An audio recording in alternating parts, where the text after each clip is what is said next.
আমার বাসা আমার কাছে একটি শান্তির জায়গা। আলহামদুলিল্লাহ, রোজার প্রথম কয়েকটা দিন যে বাসায় কাটিয়ে দিতে পারছি, এর জন্য আসলেই আলহামদুলিল্লাহ।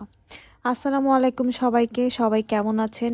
নিশ্চয়ই সবার রোজার দিনগুলো অনেক ভালো কাটছে। যেহেতু আমরা সবাই কম বেশি অনেক ব্যস্ত থাকি, আর রোজার সময় থাকে অনেক অনেক দাওয়াত। আমি যেহেতু দাওয়াতগুলো একটু রোজার মাঝখানে নেওয়ার চেষ্টা করছি, কারণ রোজার প্রথম সপ্তাহটা আমি একেবারেই আমার বাসাতে কাটিয়ে দিতে চাই। তো সেভাবেই আসলে যাচ্ছে দিন।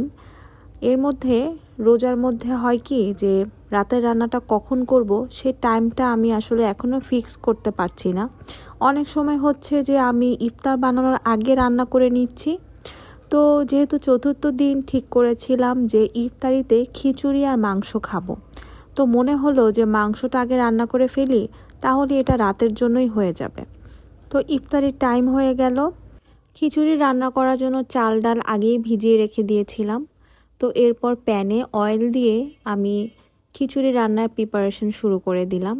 তো খিচুড়ির জন্য আমি খুব ভালো মতো করে আগে চাল ডাল ভেজে নিই। তো এভাবে করলে খুব ভালো ঝরঝরা হয়। আর খুব অল্প পরিমাণে যেহেতু আমি করছি, আমার জন্য একদম তুরির মতো যেন খিচুড়িটা রান্না হয়ে গেল।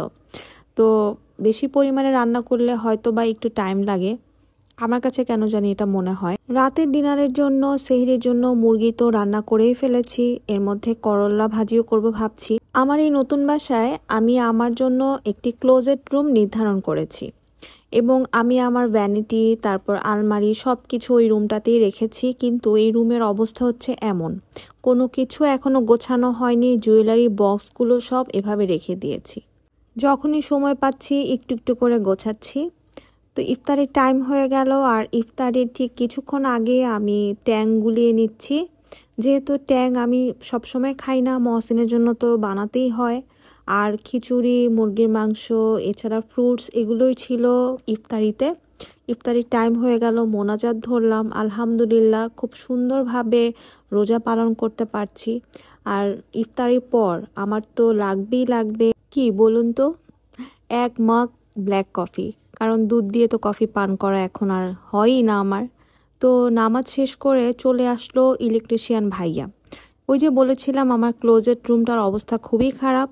তো আমার ভ্যানিটির পাশে আমার একটি র্যাক লাগানো ছিল আগের বাসাতেও, তো এখানেও আমি ঠিক এই র্যাকটা ভ্যানিটির পাশেই লাগিয়ে নিচ্ছি। এর মধ্যে আমাদের এক ভাই গতকাল চলে এসেছে বাংলাদেশে বেড়াতে, পর্তুগাল থেকে।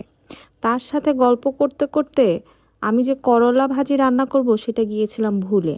তো ভাইয়া চলে যাওয়ার পরে এরপর ভালোভাবে করলা ভাজিটা করে নিচ্ছি। অনেক দিন পর ভাইয়ার সাথে দেখা হয়ে খুব ভালো লাগলো। আসলে সময় কত দ্রুত চলে যায়। Thanks for watching.